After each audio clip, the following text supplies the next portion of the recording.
So tonight I've got a short video for you on the jointer. Thanks to YouTube, they've got some wonderful videos, and it's not very long, and he does a good job of explaining it. I wish I could remember the fellow's name, but I'm sure it'll come up here. And I think Tom's just about ready for us. There we go. Colin Netch.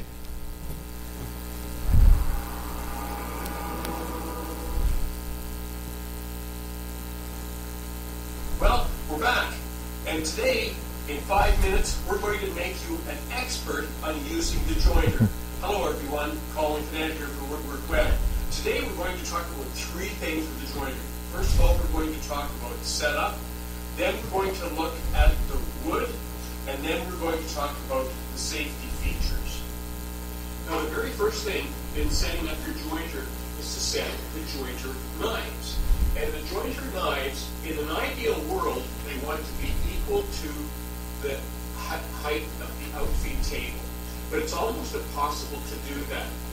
If your jointer knives are below the outfeed table, you will end up with boards that look like this. They'll actually be rounded. When you run them through, they'll have a curve. Now this is exaggerated, but you get the point.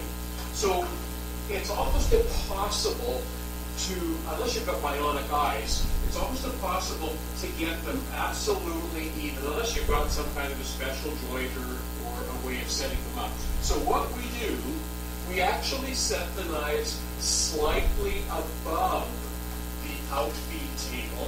And the way we check that is we use a ruler and we lay it on the outfeed table, and we rotate the knives.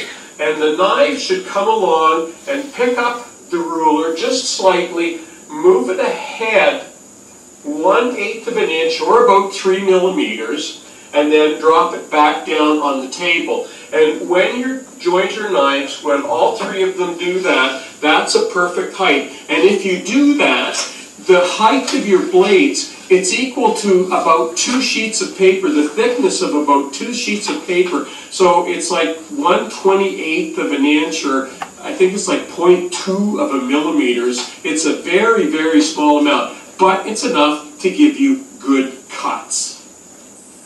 So here's exactly what we mean in setting the jointer knives. Watch how it'll pick up the ruler and just move it ahead 1/8 of an inch.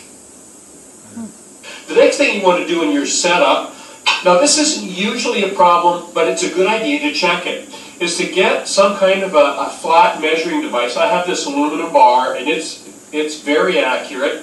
And you want to check to make sure that your outfeed table and your infeed table are parallel to one another.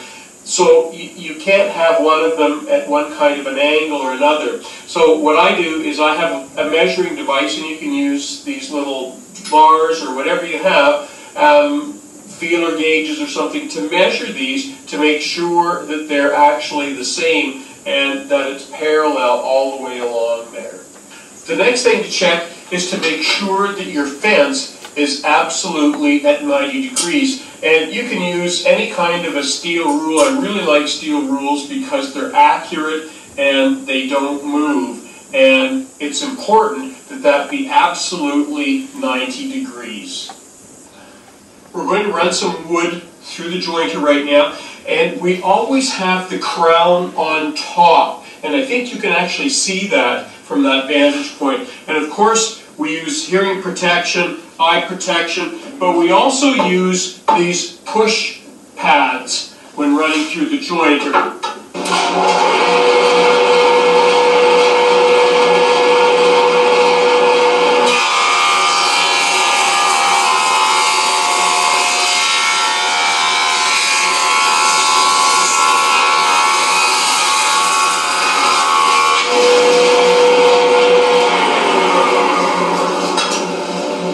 So there's our face, nice and flat. And you can see that the crown is down there. So for my second run, now I'm going to do the edge. So you always do the face first, then you do the edges, and you make sure that the face is nice and flat up against your fence.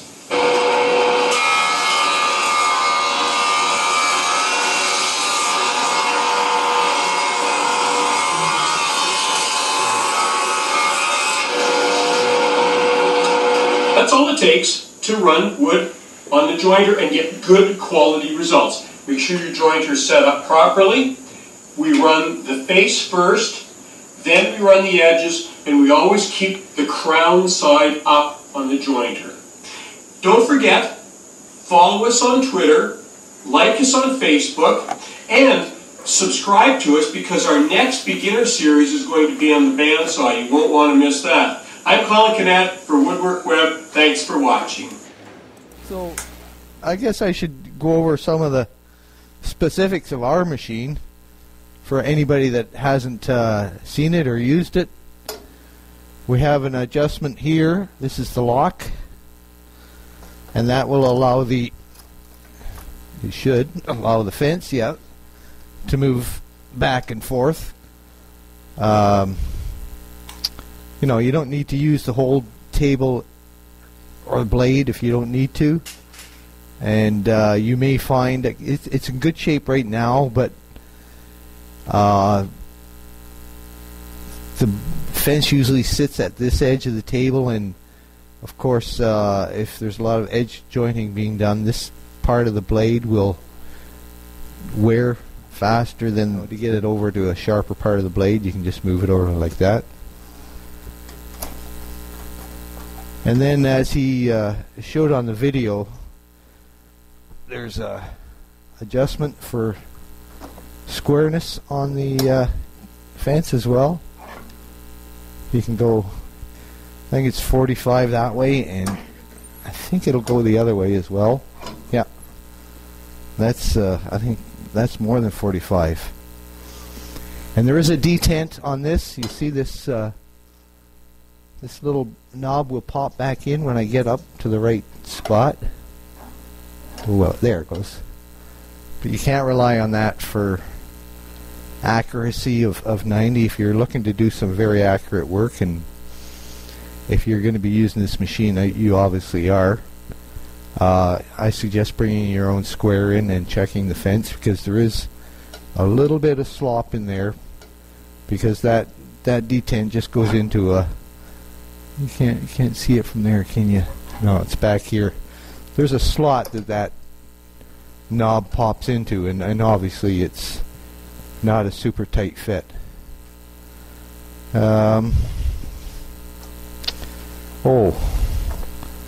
We saw him demonstrating the ruler trick on there to check the height of the blades, and I don't really like the idea of doing that with a steel ruler, so I made up a piece of wood. And yeah, you can see it on there. I've got 2 marks on it. They're 1/8 of an inch apart. And I'll set it there, and we'll see how our blade works here. Oh, there, I found the high one. I did this afternoon, and I know there's one blade that's high, and that was it. Luck would have it. This one's pretty good. There, that's perfect. So I'll probably come in this week and lower that blade a little bit.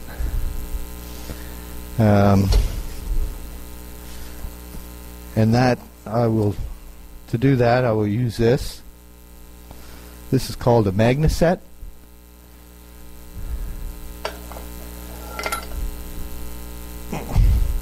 It's simply 2 steel bars,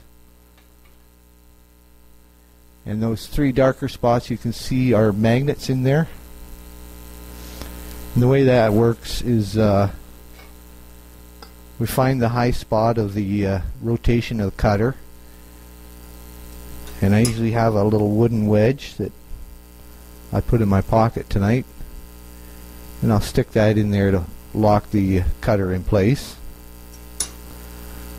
I'll mark the fence with a fine tip magic marker. Usually I put a piece of masking tape on here, and then just either masking or a magic marker or pencil, even if I'm using masking tape.